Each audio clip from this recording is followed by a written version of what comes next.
So yung iba nalilito kung bakit daw, ilang beses ba daw mag-a-apply.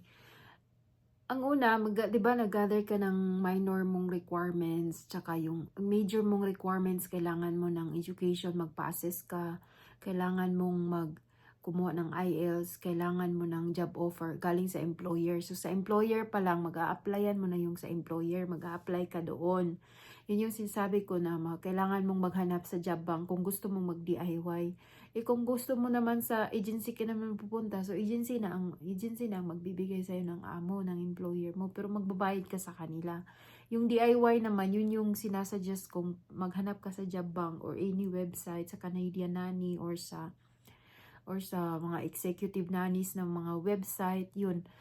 Yun yung mga DIY na ikaw ang maghahanap, mag-a-apply ka, maghahanap ka ng amo. Siyempre, a-applyan mo yun sila.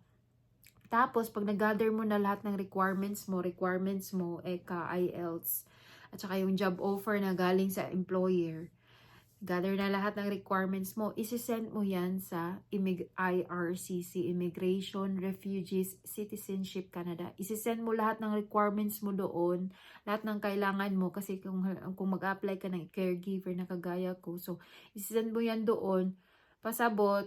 Ibig sabihin, pag na-approve yan ng officer ng taga-Immigration Canada, ibig sabihin ng papers mo, ng requirements mo, ng kasama ang employer mo, qualified, eligible. So, yun na yung lalabas na yung permit, lalabas na yung visa mo. Pag lalabas na ang visa mo, matatatakan ka na, may request ka na ng passport, pwede ka nang bumili ng ticket, lalapag ka na ng Canada. Paglapag mo ng Canada, kukunin mo ang permit mo sa Vancouver. Sa Vancouver po nire-release ang permit. Yun yung ang pagkakalam ko. Doon mo dadaanan ang permit mo, doon nire-release ang working permit mo.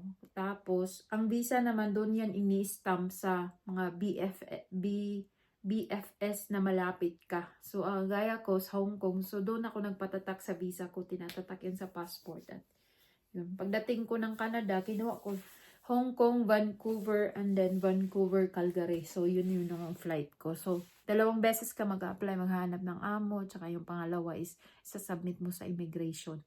So, yun po. Wag po kayong makukonfuse kung ilang beses mag-apply. Twice po.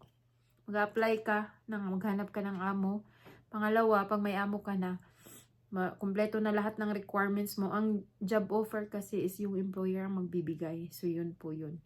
Pag may job offer ka na, kumpleto na lahat ng requirements mo, mag-apply ka na naman sa Immigration Canada. So, yun lang po ang gagawin.